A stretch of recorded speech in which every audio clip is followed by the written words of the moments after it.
Kalau di brosurnya terteranya Inilah apa itu desain namanya jalan SNM. tol Yogyakarta Baru-baru ini Barat kasus mafia tanah dan penyalahgunaan tanah kas desa di daerah istimewa Yogyakarta atau DIY mencuat. kilometer ini ditargetkan Kepala Dinas Pertahanan dan Tata Ruang atau Dispertaru DIY, Rido Suprayitno.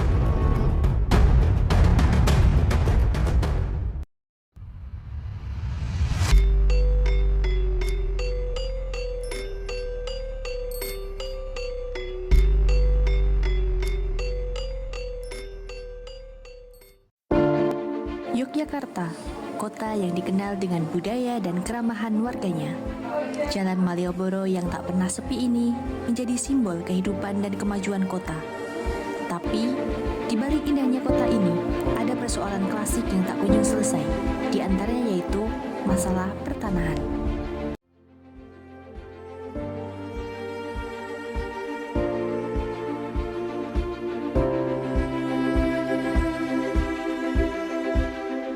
Alih fungsi lahan, kepadatan pemukiman, dan tumpang tindih kepemilikan tanah kini menjadi isu yang serius di Yogyakarta.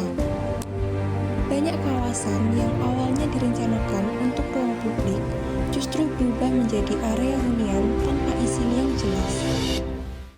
Permasalahan tanah tidak berhenti pada urusan hukum atau sertifikat.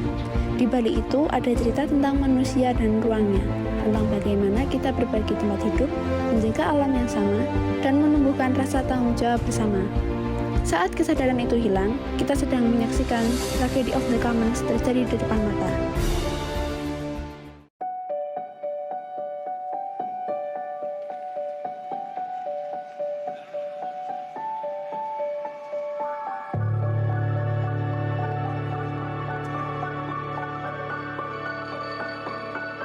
Konsep Tragedy of the Commons dikemukakan oleh Gareth Hardin tahun 1968.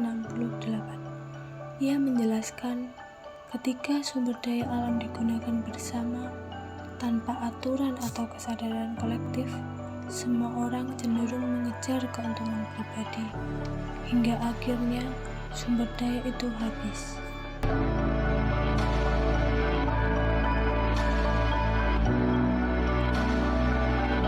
Hal ini sangat relevan di kota Yogyakarta, terutama soal tanah. Status lahan di sini sangat beragam. Ada tanah milik pribadi, tanah negara, dan tanah kesultanan atau kadipaten yang diatur lewat Peraturan Gubernur Daerah Istimewa Yogyakarta Nomor 49 Tahun 2018.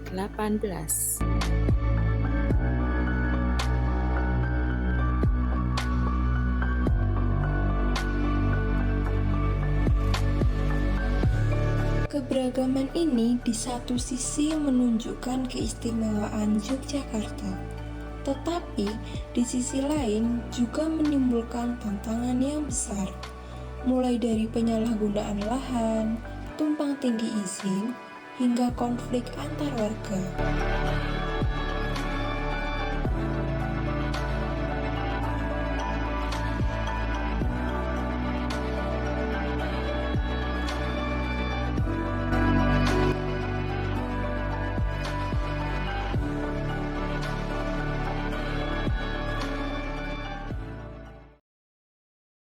Tragedy of the Commons bukanlah sekedar teori, tetapi kenyataan yang terjadi ketika ruang bersama tidak dijaga. Di Yogyakarta, kita bisa melihat bagaimana tanah publik, sempadan sungai, dan ruang hijau berkurang karena penggunaan yang tidak teratur dan kepentingan pribadi yang saling berbenturan. Disinilah tragedi itu terasa nyata, dan dari sinilah kita mulai melihat bagaimana konsep itu hidup dalam kasus sehari-hari.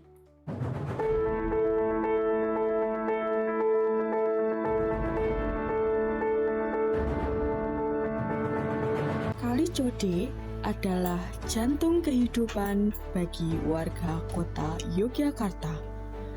Namun, sejak tahun 1970-an, bantaran sungai ini berubah menjadi kawasan padat penduduk. banyak warga tinggal di atas tanah negara tanpa adanya sertifikat yang jelas. Atau bisa dikatakan pembangunan secara ilegal merajalela di kawasan ini.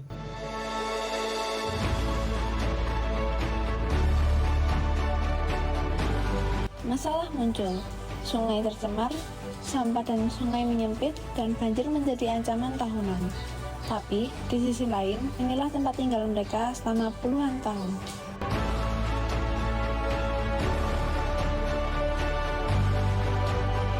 Inilah dilema sosial yang sering muncul antara hak untuk tinggal dan tanggung jawab menjaga lingkungan.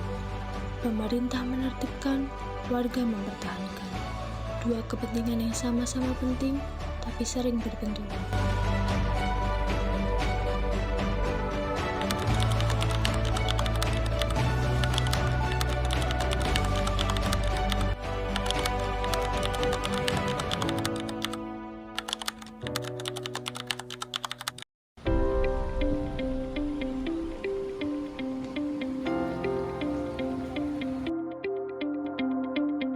Udah ada perjanjian, jadi antara untuk yang punya rumah sama pihak pemerintah ada kesepakatan, pendekatan persuasif apa ya, pendekatan lah ya kepada warga. Kalau ini mau begini gimana, ini gimana, maunya gimana, nah itu.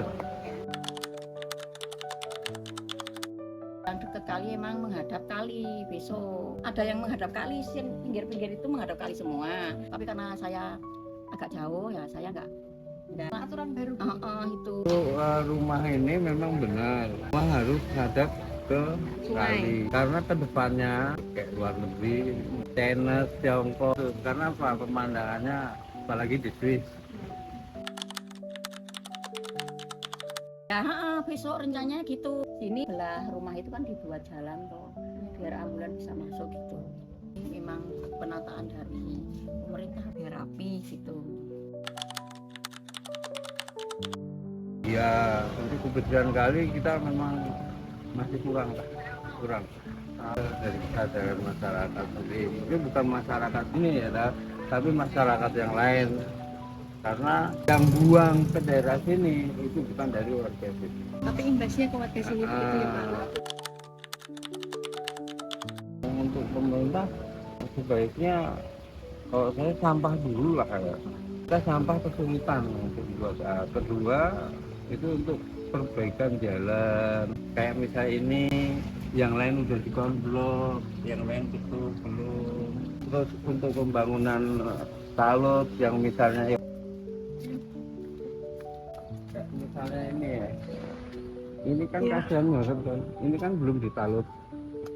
Kalau suatu saat hujan lebat apa gimana, Suara masyarakat di bantaran Kali Code menggema, menyuarakan harapan, mulai jarak sempadan, kebutuhan akses ambulan yang layak, agar setiap detik berharga tidak terbuang sia-sia. Kegelisahan sampah yang kian menumpuk, tanah tergerus air sungai, konblok yang belum merata menjadi bukti ketimpangan kecil yang harus dibenahi. Dari suara-suara itu, lahir harapan agar Code tumbuh lebih tertata, lebih aman, dan lebih berpihak pada kehidupan warganya.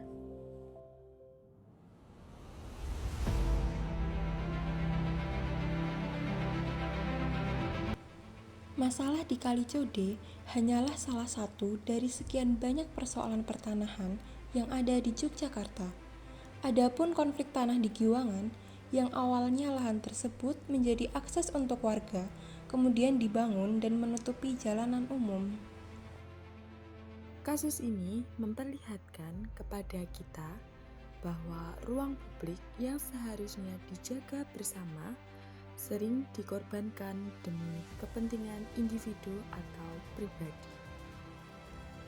Ketika pemerintah lamban untuk turun tangan terhadap konflik sosial, maka permasalahan itu pun akan membesar atau sulit dihindari. Dinas Pertanahan dan Tata Ruang punya peran penting untuk menengahi, tapi mereka juga menghadapi tantangan. Keterbatasan data, kurangnya kesadaran masyarakat, dan tekanan ekonomi dari pembangunan. Bayangkan saja, di satu sisi warga butuh tempat tinggal, di sisi lain pemerintah harus menjaga tata ruang agar tetap aman dan berkelanjutan. Inilah bentuk nyata dari benturan kepentingan sosial ekologis.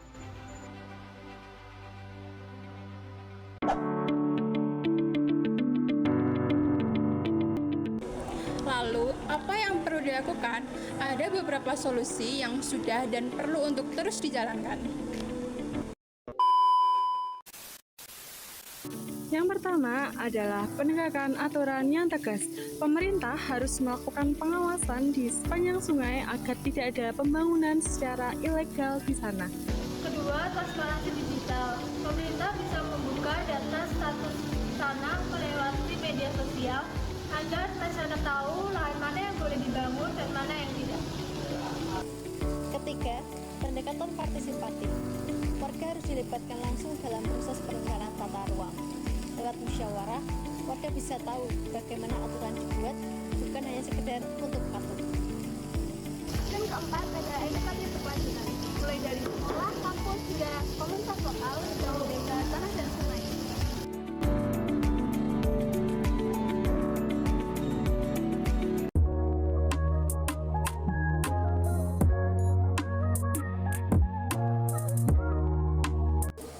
Tanah dan sungai bukan hanya milik satu orang, tetapi milik kita semua. Kalau rusak, semua akan merasakan dampaknya. Tragedi of the Commons ini mengingatkan kita bahwa keserakahan yang kecil dapat menimbulkan bencana yang besar.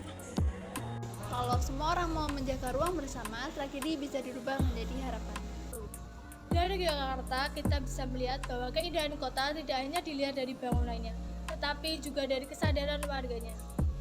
Menata ruang bukan hanya menggambar sebuah peta, tapi juga membangun masa depan, karena menjaga tanah berarti menjaga kehidupan.